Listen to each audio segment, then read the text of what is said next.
The arrow in target archery is completely different from the hunting arrow.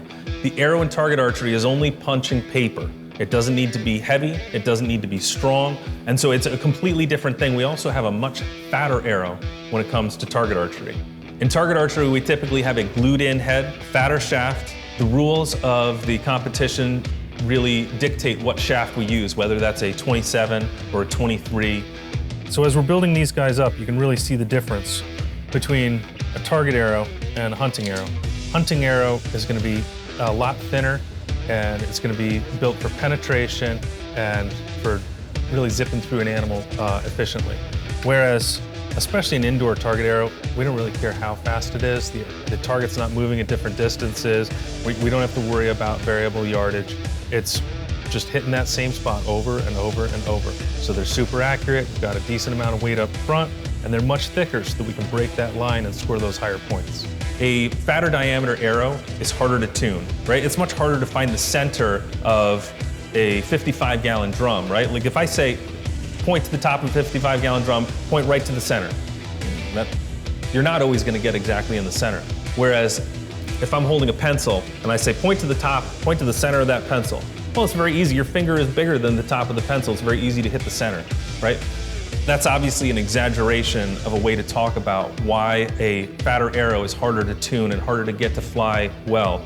So you want the widest diameter arrow you can get to fly right for you so that you get that forgiveness and get those couple extra points and cut those lines, but you don't want to be going over to where it no longer tunes well for you. Again, that is a completely different mindset. That is a target archery mindset. The vanes on our arrows are also a little bit different. So if we get that little bit of inflection or that little bit of grip torque, the larger vane is actually going to clean up that flight for us and still get us to hit where we want. So again, we're looking to build in forgiveness in our equipment. Nocks are also going to be super important on our arrows. We want knock consistency. I might shoot with the same arrow all year, but I'm going to replace the nocks 2 or 3 times. Nocks are a cheap component. It's no big deal. 20 bucks, boom, I got all new nocks, and I'm ready to go again.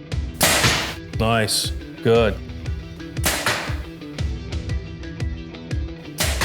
Nice. Wow, great group.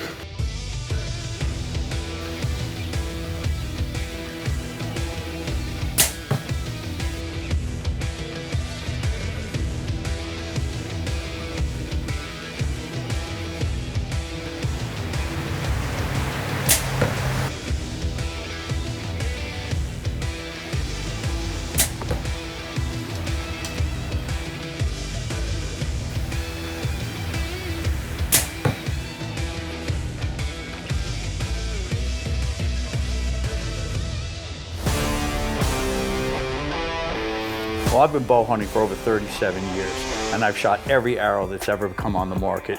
The past few years, I've been shooting these Black Eagle arrows. Just an amazing arrow. I've fallen in love with them. These arrows do everything I ask for from an arrow in the field. Some of the places I go, it's adverse conditions. You're going to be hunting in wind and rain, big wide open prairie, Alaska, where you're going to be taking longer shots. And these arrows just meet every need that I have. Small diameter allows for less wind drift, plus the animals that I'm hunting are usually larger animals, and this small diameter gets great penetration on those animals. Another thing about these arrows is the straightness. These have a consistent straightness all the way through. Just a fantastic arrow. It's really, really well made. To me, these are the top of the line. You can't get a better arrow than this. And although these arrows work great for me in the field when I'm up in Alaska or on some remote trip, I also use them for every other animal. The way I feel is these arrows will work in the most adverse conditions and still come through with flying colors. So they're going to easily work out of a tree stand or a ground blind at 20 yards on a whitetail. So once I'm shooting the best in the worst conditions, I know they're going to perform in conditions where they're a little more controlled. Just a fantastic arrow, and I'm really glad I started shooting them.